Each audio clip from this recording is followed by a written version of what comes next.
பிருந்தாவன கோகுலத்திலே இருந்த கோபர்கள் அனைவரும் ஸ்ரீ கிருஷ்ணனுடைய மகிமையை முழுவதுமாக அறிந்திருக்கவில்லை. ஸ்ரீ கிருஷ்ணர் பகவானுடைய அவதாரம் என்பதை அவர்கள் அறிந்திருக்கவில்லை. அதனால் கிருஷ்ண பகவான் கோவர்தன மலையை தூக்கியது போன்ற பல லீலைகளை நடத்தி காட்டினாரே, அவற்றிலெல்லாம் அவர்கள் பெரும் வியப்பை அடைந்தார்கள். எனவே அவர்கள் நந்தகோபரை பார்த்து இந்த குழந்தையின் பாலகிருஷ்ணனின் செய்கைகள் எல்லாம் மிகவும் அற்புதமாக இருக்கின்றன. ஒரு பெரிய யானை ஒரு சிறிய தாமரை மலரை குளத்திலே இருந்து தூக்கி தலைக்கு மேலே வைத்து கொண்டதைப் போல 7 வயதே நிரம்பி இருக்கின்ற கிருஷ்ணன் தன்னுடைய ஒரே ஒரு கையினாலே கோவர்தனகிரி என்கின்ற அந்த பெரிய மலையை விளையாட்டாக தூக்கி தன்னுடைய தலைக்கு மேலே பிடித்தான். ஸ்ரீ கிருஷ்ணன் இப்படிப்பட்ட அற்புதத்தை செய்வது இது முதல் முறை அல்ல. சின்னஞ்சிறு குழந்தையாக இருக்கும் பொழுதே பூதனா என்கின்ற அரக்கியின் பாலை குடிக்கின்ற சாக்கிலே அவளுடைய உயிரையே அபகரித்து கொண்டான். மேலும் இவன் ஒரு சின்னஞ்சிறிய 3 மாத குழந்தையாக இருக்கும் பொழுதே ஒரு வண்டியை தன்னுடைய காலாலை உதைத்து அந்த வண்டியே சுக்குநூறாக போனது.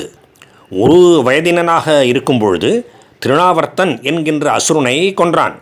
பிறகு யசோதை தாயார் கட்டிய உரலோடு தவழ்ந்து சென்று 2 பெரிய மருத மரங்களுக்கிடையே சென்று அந்த மருத மரங்களையே சாய்த்து தள்ளினான். அவ்வாறாகவே பகாசுரன், தேனுகன், பிரலம்பாசுரன் என்கின்ற இந்த அசுரர்களையும் கொன்றான். மிக மிக கொடிய விஷம் கொண்ட காளியன் என்கின்ற சர்ப்பத்தை அதனுடைய கர்வத்தை அடக்கி யமுனா நதியிலே இருந்து யமுனையின் நடுவிலே இருந்து துரத்தினான். அந்த நீரை விஷம் இல்லாததாக ஆக்கினான். அதன் மூலம் எல்லோரும் அந்த நீரை பயன்படுத்தும்படி செய்தான். நந்தகோபரே, உங்களுடைய புத்திரனாகிய இந்த கிருஷ்ணன் இப்படியெல்லாம் அற்புதமான லீலைகளை செய்ததால் எங்களுக்கும் அந்த குழந்தையின் மேலே, பையன் மேலே மிகவும் பிரியம் இருக்கின்றது. இப்பொழுது இதுவரையிலே கடைசியாக கோவர்தனகிரியையும் தூக்கியிருக்கின்றான். ஓர் 7 வயது சிறுவன் இப்படி ஒரு பெரும் மலையை தூக்கினான் என்பது நம்ப முடியாததாக இருக்கின்றது. சாதாரணமான உலக வாழ்விலே ஒருபொழுதும் நடக்க முடியாதது, நம்ப முடியாதது. எனவே நந்தகோபரே, உங்களுடைய இந்த குழந்தை ஒரு சாதாரணமான மாநில குழந்தைதானா என்பதை பற்றியே எங்களுக்கு சந்தேகம் இருக்கின்றது என்று கூறினார்கள். அதையெல்லாம் கேட்ட நந்தகோபர் அவர்களுக்கு பதிலளித்தார். கோபர்களே, எனது நண்பர்களே, இந்த கிருஷ்ணனை பற்றி கர்காச்சாரியார் என்னிடம் எதை கூறினாரோ அதை இப்பொழுது உங்களுக்கு கூறுகின்றேன், கேளுங்கள். அவர் என்ன கூறினார் என்றால், இவர் ஒவ்வொரு யுகத்திலேயும் இந்த பூமியிலே அவதரிக்கின்றார். இந்த யுகத்திலே கிருஷ்ணராக அவதரித்திருக்கின்றார். உன்னுடைய இந்த புத்திரனுக்கு, அதாவது நந்தகோபருடைய புத்திரனுக்கு அநேக நாமங்களும் பெயர்களும் ரூபங்களும் உருவங்களும் இருக்கின்றன. அவையெல்லாம் எனக்கு, அதாவது கர்காச்சாரியாருக்கு நன்கு தெரியும். ஆனால் பிறருக்கு தெரியாது. இவர் உங்கள் எல்லோருக்கும் க்ஷேமத்தை செய்வார். உங்கள் அனைவருக்கும் மகிழ்ச்சியை கொடுப்பார். பலவிதமான ஆபத்துகளிலே இருந்து உங்கள் எல்லோரையும் இவர் காப்பாற்றுவார். இந்த குழந்தை தன்னுடைய குணத்திலேயும் கீர்த்தியிலும் சாந்தியிலும் ஆற்றலிலும் ஸ்ரீமன் நாராயணனுக்கே சமமான குழந்தையாகும். ஆகையினாலே வரும் காலத்திலே இந்த குழந்தை எப்படிப்பட்ட அற்புதங்களையெல்லாம் செய்தாலும் கூட நீங்கள் ஆச்சரியப்பட வேண்டியதே இல்லை. கர்காச்சாரியார் இப்படியெல்லாம் என்னிடத்திலே கூறிவிட்டு பிறகு தன்னுடைய இடத்திற்கு திரும்ப சென்று விட்டார் என்று எடுத்து கூறிய நந்தகோபர் பழைய கதையை பற்றி கூறிய நந்தர் மேலும் தொடர்ந்து, இதனாலெல்லாம் ஸ்ரீ கிருஷ்ணரை நாராயணனுடைய அம்சமாகவே நான் நினைத்திருக்கின்றேன் என்றும் சொன்னார். இதன் பிறகு ஸ்ரீ கிருஷ்ணர் கோவர்தனகிரியை தாங்கி பிடித்து இந்திரனுடைய பெரும் கோபத்திலே இருந்து அந்த கோகுலத்தை எல்லாம் காப்பாற்றிய பின்னாலே அந்த அற்புத செயலினாலே தேவேந்திரனும் தன்னுடைய கர்வம் அழிய பெற்றார். யாருடன் விளையாடுகின்றோம் என்பதை புரிந்து கொண்டார். அதன் பிறகு பூமிக்கு வந்து கிருஷ்ணரை தரிசித்தார். தன்னுடன் காமதேனுவையும் அழைத்து கொண்டு வந்தார்.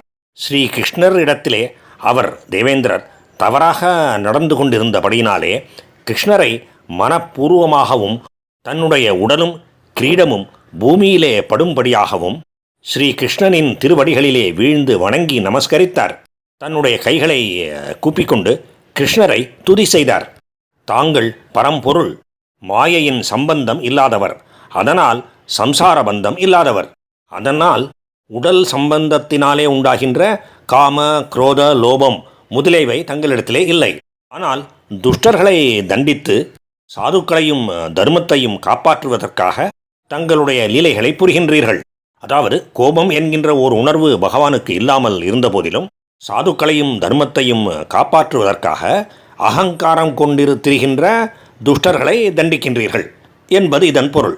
தாங்கள் காலஸ்வரூபி, தங்களை வெல்வதற்கு எவராலும் முடியாது. தங்களை பார்த்து தங்களின் வலிமையை உணர்ந்து என்னை போன்ற மூடன் கூட தங்களை சரணம் என்று அடைகின்றான். தங்களிடம் மரியாதையும் பக்தியும் கொண்டு தங்களை சரணம் என்று அடைகின்றான். பக்தி மார்க்கத்தை அனுசரிக்கின்றான். அதனால் என்னை போன்ற மூடர்களுக்கு தங்களுடைய விளையாட்டே தகுந்த தண்டனை ஆகின்றது. நான் தங்களுக்கு செய்த குற்றத்தை தாங்கள் மன்னித்து அருள வேண்டும். அப்படி குற்றம் புரிகின்ற கெட்ட புத்தி எனக்கு இனிமேல் ஏற்படாமல் இருக்க வேண்டும். அதற்கும் தாங்களே அனுகிரகம் செய்ய வேண்டும். தங்களுக்கு நமஸ்காரம். நான் கோகுலத்தை நாசம் செய்ய முயற்சி செய்ததையும் மற்றும் என்னுடைய கர்வத்தையும் தாங்கள் அழித்தீர்கள். அதனால் நான் தங்களால் அனுகிரகிக்கப்பட்டவனாக ஆகியிருக்கின்றேன். அதனால் தங்களையே பகவானாகவும் குருவாகவும் என்னுடைய ஆத்மாவாகவுமே நினைத்து நான் தங்களையே முழுவதுமாக சரணமடைகின்றேன் என்று பிரார்த்தனை செய்தார். ஸ்ரீ கிருஷ்ண பரமாத்மாவும் புன்முறுவல் பூத்தவண்ணம் தேவேந்திரனை பார்த்து, நீ நான் லோகாதிபதி என்கின்ற கர்வத்தை கொண்டிருந்ததனால் அந்த கர்வத்தை அடக்கி உன்னை அனுகிரகிப்பதற்காகவே உனக்கு செய்யப்படுகின்ற யாகத்தை தடுத்தேன். இப்பொழுது நீ கவலைப்படாமல் உன்னுடைய இடத்துக்கு சொர்க்கத்துக்கு போகலாம் என்று அருளினார். அதன் பிறகு காமதேனு பசுக்களோடு கிருஷ்ணரின் அருகிலே வந்தது. பகவானை துதி செய்தது. நாங்கள், அதாவது எல்லா பசுக்களுமே தங்களால் காப்பாற்றப்படுகின்றோம். அதனால் தாங்களே எங்களுக்கு முக்கிய தெய்வம். பசுக்களுக்கும் பிராமணர்களுக்கும் தேவர்களுக்கும் சாதுக்களுக்கும் நன்மையை செய்வதற்காக தாங்களே இந்திரனாக இருக்க வேண்டும். தாங்கள் தங்களை இந்திரனாக ஏற்று தங்களை இந்திரனாக அபிஷேகம் செய்கின்றோம். இவ்வாறு கூறி காமதேனு தன்னுடைய பாலினாலே கிருஷ்ணருக்கு அபிஷேகம் செய்தாள். தேவேந்திரனும் ஆகாய கங்கையிலே இருந்து கொண்டு வரப்பட்ட நீரினாலே பகவானுக்கு அபிஷேகம் செய்தார். பகவானுக்கு கோவிந்த என்கின்ற பெயரையும் பட்டப்பெயரையும் அளித்தார். கோவிந்த கோவிந்த, பசுக்களை காப்பாற்றுபவர், பசுக்களின் தலைவர் என்பது அதன் பொருள்.